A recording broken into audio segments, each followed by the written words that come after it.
selama sebulan penuh ini adalah bulan pelatihan. Ini bulan pelatihan. Allah subhanahu wa ta'ala melatih kita selama Ramadan untuk mencapai target utama daripada kita diciptakan, yaitu ketakwaan. Ayat yang sering kita dengar dalam Al-Baqarah 183 tidak asing. Ya ayyuhalladzina amanu kutiba alaikumus siyamu kama kutiba alal ladzina min qablikum, targetnya la'allakum tattaqun. Hai orang-orang beriman, kalau ini bahasa saya supaya mudah difahami dan kita bukan letterlet dalam menerjemahkan ayat, telah dibuatkan program pelatihan untuk kalian, ya, selama Ramadan itu sebagaimana dibuatkan untuk orang-orang sebelum kalian. Tujuannya semua adalah untuk mencapai tingkat ketakwaan. Ini targetnya. Takwa, ringkas terjemahannya adalah patuh. Mengerjakan semua perintah, wajib ataupun sunnah, meninggalkan semua larangan, haram ataupun makruh. Nah, itu takwa. Ramadan itu target utamanya. Bagaimana kita semua diarahkan ke jalan Allah subhanahu wa ta'ala, lebih dekat kepada Allah subhanahu wa ta'ala, merasakan kenikmatan iman dan Islam, dan ibadah, maka itu target utamanya. Sayang sekali, kalau ternyata ini targetnya, dan selepas Idul Fitri seperti ini sering kami ingatkan di Indonesia, ya, ada orang yang mengucapkan Alhamdulillah tapi salah tempat. Ya. Karena Alhamdulillahnya, dia seakan-akan lepas tanda kutip dari penjara ibadah.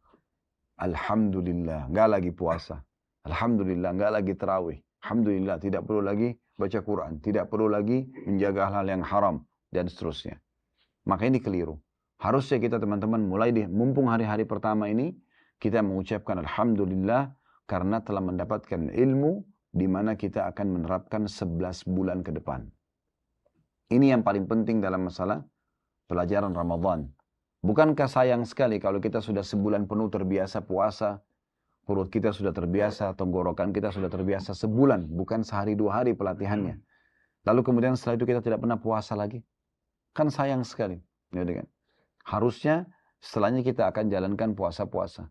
Bukankah sebulan penuh kita dibiasakan mendengarkan ayat, tilawah-tilawah yang cukup panjang, apalagi kita berada di sini, ya, mendengarkan sholat tarawih, mendengarkan sholat qiyamul lailnya atau tahajudnya, ayat-ayat yang panjang. Bukankah itu lebih baik kita juga jaga dan kita sholat malam setelah itu?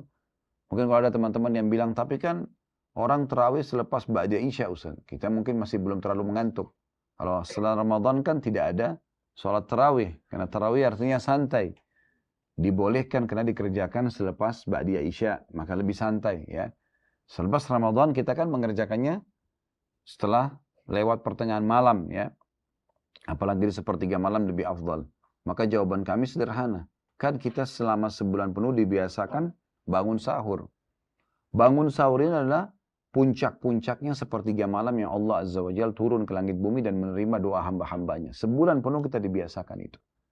Maka sayang sekali kalau ini tidak kita maksimalkan. Ya. Terlebih lagi, ini bahasa saya supaya mudah difahami. Selama Ramadan kemarin, mungkin sudah sering dengar ya, syaitan dibelenggu. Syaitan itu dibelenggu artinya lehernya, tangannya, kakinya semua diikat. Mereka tidak bisa leluasa menggoda manusia, leluasa menggoda di luar Ramadan. Jadi sekarang sebenarnya ini, hari-hari awal Syawal, jarak kita dengan syaitan ini 1 bulan. Ini kalau jalan kaki cukup jauh. Jangan sekarang duduk manis lagi, kemudian nunggu syaitan, malas beribadah, sampai syaitan menjangkaunya dan menguasai dia kembali. Harusnya kita tinggal jalan, ya. Santai pun syaitan masih jauh. Artinya kekuatan iman kita sekarang akan membuat kita bisa selamat dari godaan syaitan, terutama malasnya dalam mengerjakan ibadah. Nah, ini yang kita ingin singgung sebenarnya dan kita ingin bahas di sini agar kita memahami tujuan daripada Ramadan itu. Kan rugi sekali ya. Ini secara akal sehat saja. Kalau seandainya ada orang, contoh dia belajar bahasa, anggaplah bahasa Arab atau bahasa Inggris misalnya.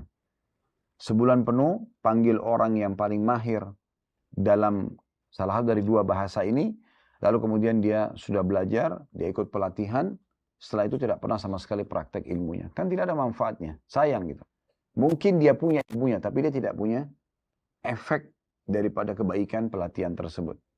Mungkin teman-teman di perusahaan tidak asing, kalau biasa diadakan pelatihan-pelatihan, baik teman-teman yang jadi owner perusahaan di sini mungkin membuat pelatihan buat staffnya, atau teman-teman yang sebagai pegawai mungkin pernah diadakan pelatihan. Jadi walaupun kita lulus sudah cum laude di perusahaan, di kampus kita, tetap saja nanti ada saatnya di mana pada saat kita bergabung di satu perusahaan ada peningkatan skill kita.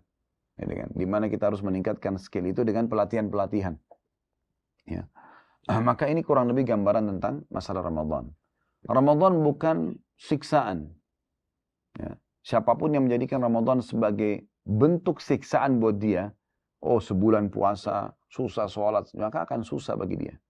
Tapi siapa yang memulai Ramadan itu dengan kegembiraan, kesenangan, seperti orang kalau ikut satu pelatihan, dia dengan semangat ingin mendapatkan manfaat dari pelatihan tersebut, maka pasti akan nyaman saja. Ya, bahkan dia merasa sedih pada saat Ramadan itu hilang.